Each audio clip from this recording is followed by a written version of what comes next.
Hello everyone and welcome to our third video on the FNAF movie since its release.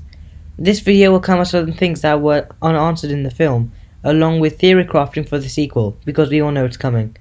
Needless to say, this video will contain spoilers, so if you haven't seen the movie yet, I recommend you go and watch the non-spoiler review I did for it. The link is in the description, or you can press the iCard in the top right. Now, let's start off. The first thing I want to talk about is the springlock failure. We all know that in FNAF 3, after William gets springlocked, he dies and goes on to possess the springbonnie suit. In the movie, we don't actually have confirmation that he's dead. In fact, we have the complete opposite. In the final scene, we see Afton, still barely alive, reaching out to the golden Freddy spirit in a final attempt to get saved from the suit. Although, we can assume that he did end up dying, because it's highly unlikely that anyone could survive that. Plus, he died in the games, so it's most likely that he will die in the movie. The remaining portion of this video will now be talking about the sequel to the movie, Five Nights at Freddy's 2. Now, this hasn't officially been announced by Blumhouse, but leaks have said that the film is in pre-production and the script is being reworked based on feedback and criticism on the first film. Not to mention that FNAF is the biggest release for Blumhouse ever, so it's obvious that they have to do a sequel. The first theory involves Vanessa, specifically how she ends up in a coma at the end of the film. Many people have speculated that when she wakes up, she'll be under the influence of Afton, and therefore become Vanny. It does make sense, considering her character was taken straight from Security Breach, and the name Vanessa immediately makes FNAF fans think of Vanny. Whilst this theory has potential, FNAF fans have rejected the idea, and would rather go off in the mountains and live a quiet life of hunting and lumber cutting, just to not see Vanessa become Vanny. Sorry, I got a bit carried away. The point is, people don't want this to happen. Now, let's talk about the main gang, Freddy, Bonnie, Chica and Foxy. Leaks have rumoured that the next film in the franchise is in fact going to be a sequel instead of a sequel prequel, as MatPat said back when FNAF 2 released. This would be interesting in the case of the withered animatronics. In the film, they're most likely going to be broken down version of the original 4, and not only will they be withered, they're also going to be angry. Put yourself in the shoes of one of the 4 animatronics, any of them. At the end of the film, Abby asks Mike when they can go and see her friends, referring to the animatronics. When they do eventually return, they're going to find the withered animatronics.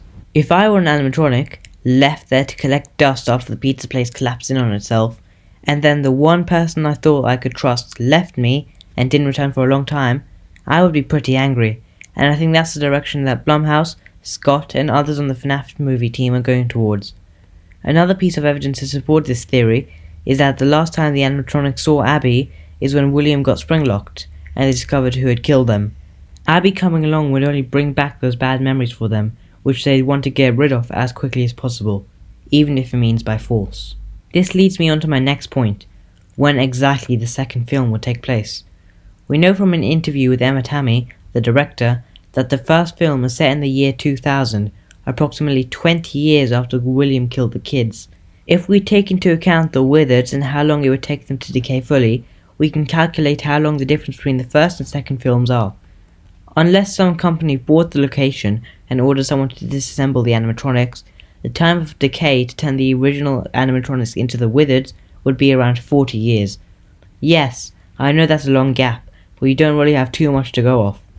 We know that the animatronics went through some wear and tear after being used, so there's that. We can also use the springbonnie suit to help with the estimate. After approximately 20 years of the place shutting down, the suit was only withered on the right side. Unless there's a different reason to this, it's only logical that after another 20 years, the entire suit would be withered. And there's also going to be the state of the pizza place that affects the animatronic's rate of decay. We know the place practically collapsed in on itself at the end of the first film, so that would also leave it a bit more dangerous of an environment, which the animatronics moving around the place would eventually fall victim to, and hence lose some of their more fragile parts. This makes Mike in his 40s when the second film takes place, but who knows, they might go into a different direction. I also want to add very quickly that if this is correct, then it may take place in the year 2023, which most FNAF fans would know is the year of FNAF 3, Fazbear Fright, and also this year. If this is indeed the case, then we can do some speculation on the opening scene for the film. We know thanks to the recent leaks that this film is going to be a sequel, and as I mentioned a minute ago, that Mike and Abby are bound to return to the location.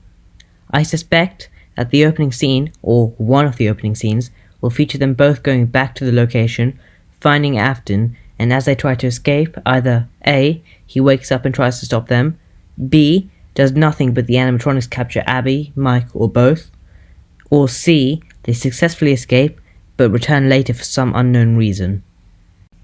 The last thing I want to talk about in this video is the puppet. We all know that the puppet has been teased at least twice in the film, firstly through the ending credits music that plays after the Living Tombstone's FNAF 1 song ends, which is My Grandfather's Clock, the iconic theme of the puppet's music box in FNAF 2. There's also the robotic Atari voice spelling out "Come find me" at the end. For those who don't know, in the games, the puppet was William's first victim and was Henry's daughter, Charlie. Henry was Afton's business partner, and Afton killed his daughter out of rage.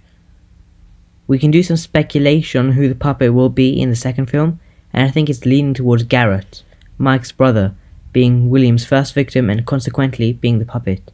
We'll just have to wait and see what Blumhouse and Scott decide to do. That's all for today's video. Thank you everyone for watching. Again, my Discord server, both WhatsApp channels and both film reviews are in the description. One is a non-spoiler review and the other does contain spoilers. Thank you all for watching, and I'll see you in the next video.